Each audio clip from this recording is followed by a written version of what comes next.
push the budget into the red. Let's bring in our political reporter, Pablo Vinales now. Hi, Pablo. So how's the government trying to frame a clear picture of what happened? Colder shot there. Temperatures will be in the 40s on Friday with a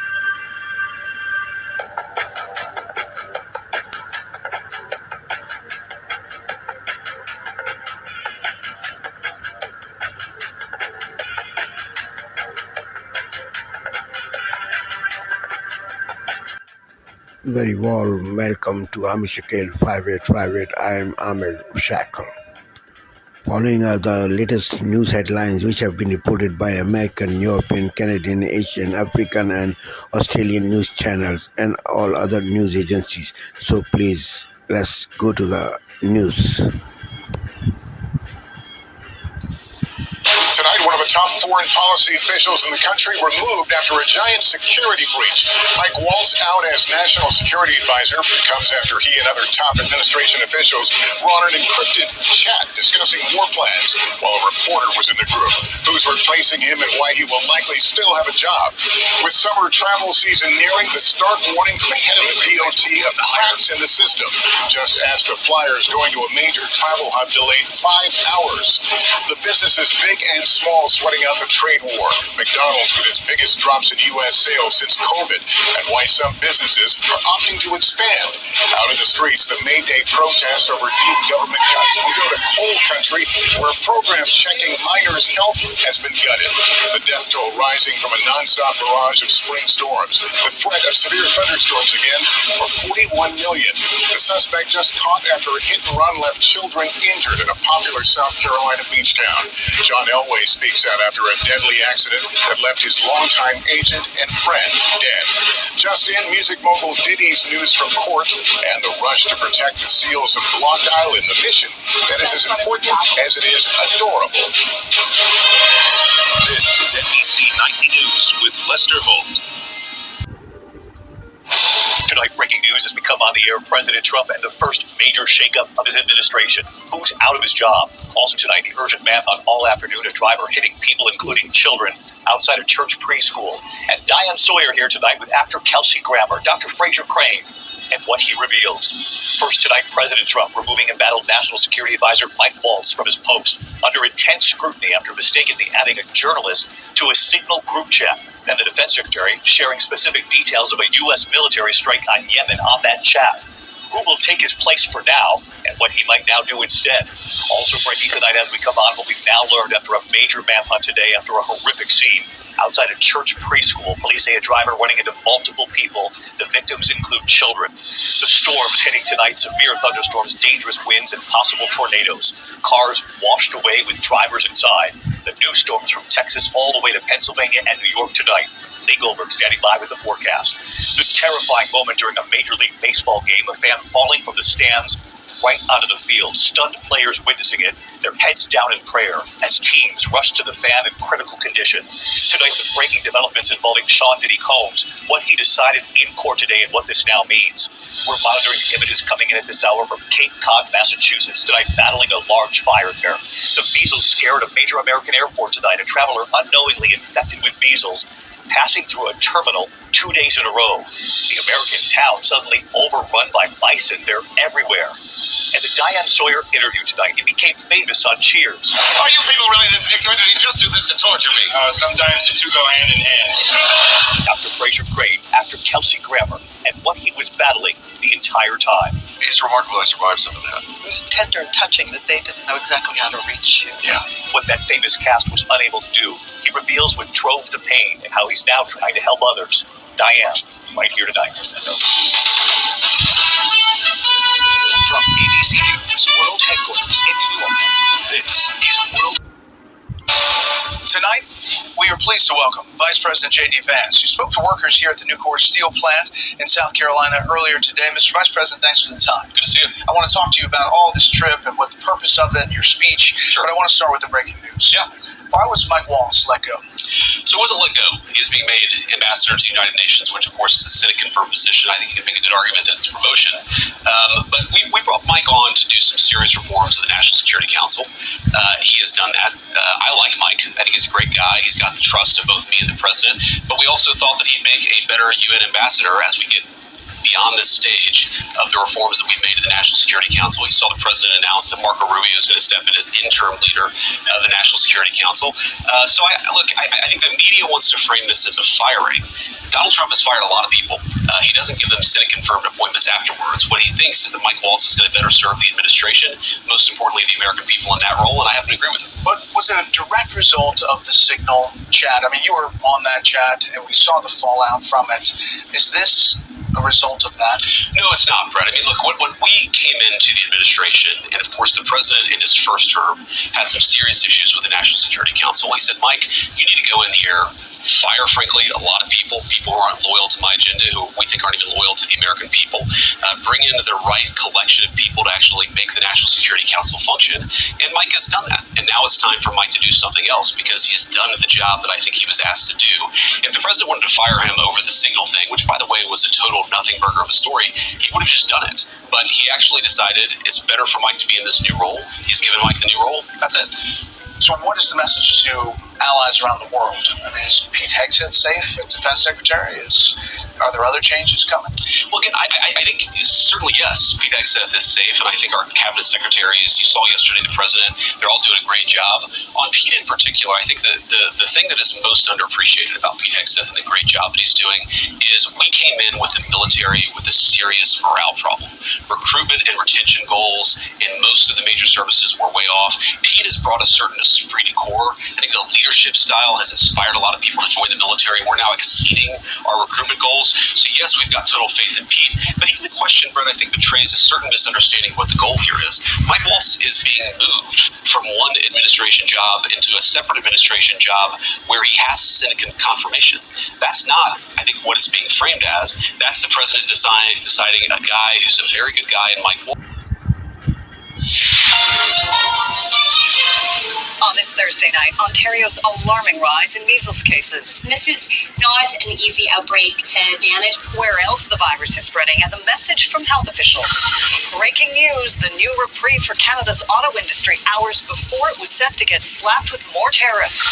Bidding on bits of the Hudson's Bay Company. What's up for grabs, the interested buyers, and the battle over historic artifacts. It is wrong to auction off sacred objects.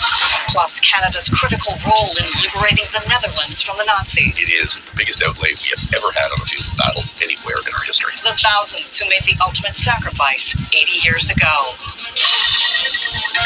Global National with Donna Friesen. Reporting tonight, Colleen Christie. Good evening. Thanks for joining us. We begin with a concerning rise in measles cases across the country. Today, Ontario reported its highest increase since an outbreak began late last year. There were 223 new infections in the province over the past week, bringing the total to more than 1,200 since October. Dozens of people have been hospitalized, the majority of them children. Global's Catherine Ward joins us. Catherine, what are health... Welcome to Democracy Now!, democracynow.org, The War and Peace Report. I'm Amy Goodman. A federal judge in Vermont has granted bail and released from ICE jail Palestinian Columbia University student Mohsen Madawi, while he challenges the Trump administration's efforts to deport him for joining protests against Israel's assault on Gaza. U.S. District Judge Jeffrey Crawford ruled the Trump administration failed to show why Madawi should remain in confinement, condemning, quote, chilling action by the government intended to shut down debate, the judge said. Mohsen Madawi emerged from the courthouse to a jubilant crowd of supporters, both arms in the air, holding up the V for victory sign with his hands, also the gesture for peace. And I am saying it clear and loud. Yes.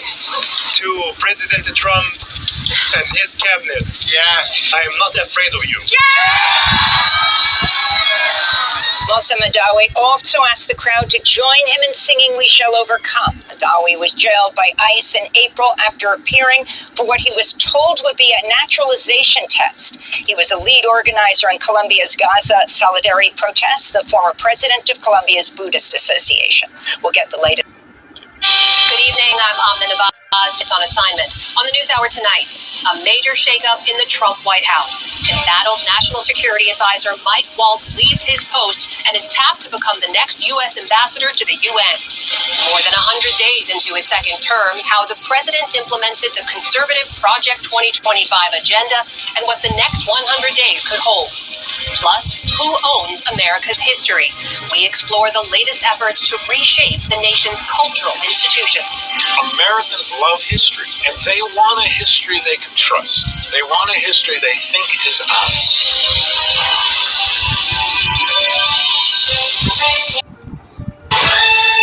From CBS News headquarters in New York, this is the CBS Evening News.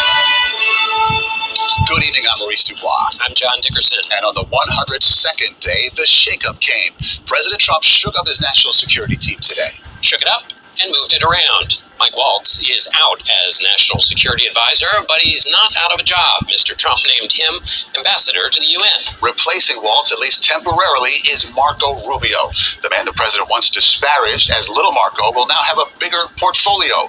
He'll be Secretary of State and acting National Security Advisor. Only Henry Kissinger has held both jobs simultaneously. Waltz had been in trouble since he accidentally invited a journalist to join a texting chat in which Defense Secretary Pete Hegseth talked about details of a planned U.S. attack on Houthi rebels in Yemen. Hegseth is not part of the shakeup. As for what's behind it all, Margaret Brennan is in Washington tonight. Margaret? Well, good evening. This is the first significant personnel overhaul for President Trump, and it comes at a time of global instability. It has given Secretary of State Marco Rubio an even broader portfolio. Marco Rubio, unbelievable.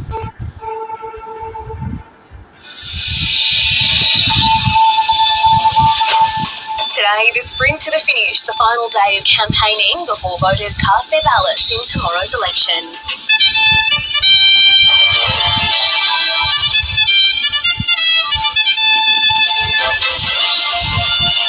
Three people seriously injured in a helicopter crash on Victoria's Bellarine Peninsula. Accused triple murderer Erin Patterson's estranged husband takes the stand for a second day in her Supreme Court trial.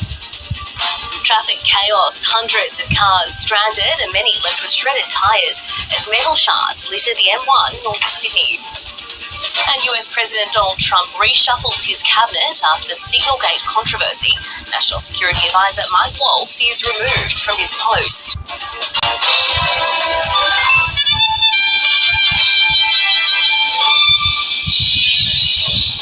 Hello and welcome to ABC News. I'm Melissa McKay. The opposition leader is trying to win over undecided voters with a final campaign blitz across Australia. Political reporter Pablo Vinales is travelling with him. Pablo, hi there. What did the opposition leader have to say a little earlier? This is Asia Now. It's 12 p.m. in Singapore and Hong Kong, 9:30 New Delhi, and 11 o'clock in Jakarta. I'm Rani Santani. At this hour, China is evaluating a U.S. offer for talks on tariffs, saying Washington has taken the initiative in seeking negotiations. Tokyo's top economic negotiator says a second round of tariff talks with the U.S. has been constructive, with the two sides hoping to expand trade and economic security cooperation. South Korea's political crisis rocked by new challenges as the presidential race heats up, with former acting leader Han Duck-soo declaring his candidacy for the country's top job. And Donald Trump replaced Mike Waltz as National Security Advisor. It's the first major shakeup since the start of the president's second term in office. China says the U.S. has taken the initiative in trade negotiations, and it is currently evaluating the offer for talks on tariffs. China's Commerce Ministry says Washington approached Beijing on many occasions through relevant parties expressing interest in dialogue. U.S. President Donald Trump previously claimed that China reached out for talks. He has suggested that trade negotiations are underway. Earlier this week, he reiterated that there was a very good chance of striking a deal. But Beijing has consistently denied that any such negotiations were taking place and insists that talks would only happen if the U.S. shows sincerity. The latest remarks come amid a pattern of public claims. Explain. Liberté, égalité, actualité. Good morning, I'm Oliver Ferrari, and this is Daybreak. Israel carries out a second airstrike in as many days on Syria on a target close to the presidential palace in Damascus. Benjamin Netanyahu says the strike is a warning to the Syrian government not to deploy troops south of the capital, and Israel will protect Syria's Druze minority. I'll be speaking to Dana Albos in Damascus. Donald Trump fires his national security advisor Mike Waltz 5 weeks after it was revealed that Waltz had mistakenly added a journalist to a Signal chat discussing classified military information. But the Trump administration is not dispensing entirely with Waltz, whom it will nominate to be ambassador to the United Nations. Counting starts in local elections in England in polls that are expected to see gains by Nigel Farage's Reform UK party. The right-wing Trump ally has capitalised on discontent with the Labour government and the opposition Conservatives.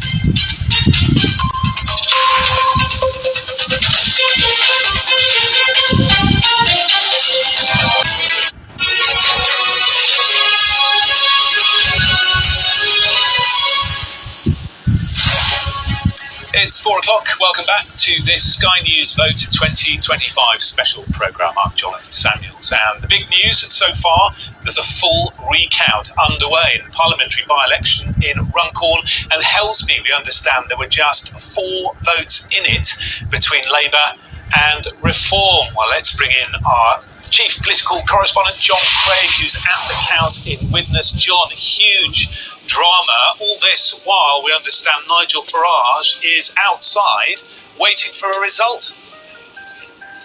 That's what we believe, yes. We understand that Nigel Farage is, as we speak, probably sitting in his car, following, who knows how he's following what's going on. Zia Youssef, the party chairman, has been in and out of the doors here, obviously to brief Mr Farage. But there's drama and mayhem here. Behind me, you can see they've started all over again. I mean, we watched as the counting was taking place earlier on. We saw the big piles for the Reform candidate, Sarah Pochin, and we saw big piles for Labour's Karen Shaw. And at the time, we thought they looked pretty even, actually, the piles. And so it proved, because we heard from Mr Youssef. He told Sky News 4 votes in it. Now, whether Labour have demanded a recount, Mr Youssef was saying Reform are ahead by just 4 votes. Labour earlier on was saying, no, we're not challenging the result. But clearly, the returning officer, that's Stephen Young, a senior council official here, has taken the decision, look, this is so close, we've got to get it right. Because there have been occasions in previous years when a losing party has gone to the courts to challenge a result if they don't believe it's correct or accurate. So clearly he wants to avoid that. But as you can see, it's back to the counting. All the tellers there with the people with the orange jackets on. There are various supervisors. They've got the blue jackets on. I can see a Labour official over there fanning himself with a notebook. And we just heard that Reform are saying that it was indeed Labour who asked for the recount. No surprise there if they're only 4 votes behind. Africa News. The news. The Democratic Republic of Congo is taking a bold legal step against former President Joseph Kabila. On April 30, the military prosecutor submitted a request to the Senate to lift Kabila's parliamentary immunity, citing allegations of war crimes, crimes against humanity, and support for the M23 rebel group. Kabila, who ruled from 2001 to 2019, currently holds lifetime senatorial immunity. He's been living in South Africa, but recently voiced plans to return home to help.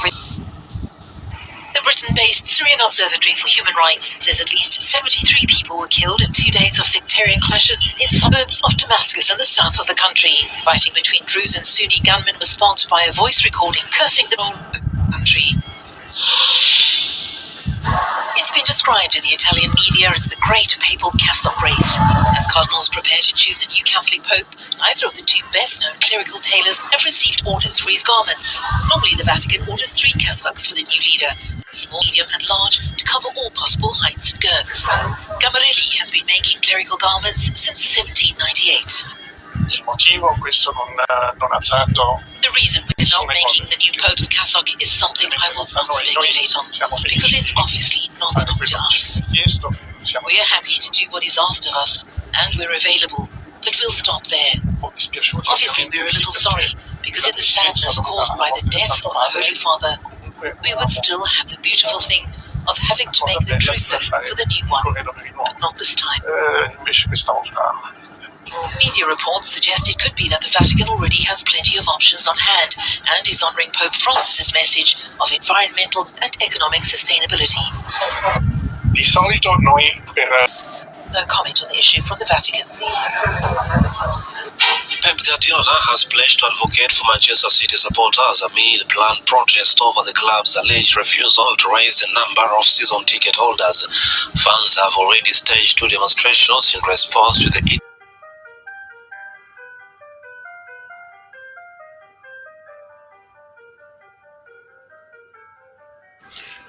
Thank you very much for giving time to Amir Shackle 5858. I am Amir Shackle. Have a good life. Bye-bye.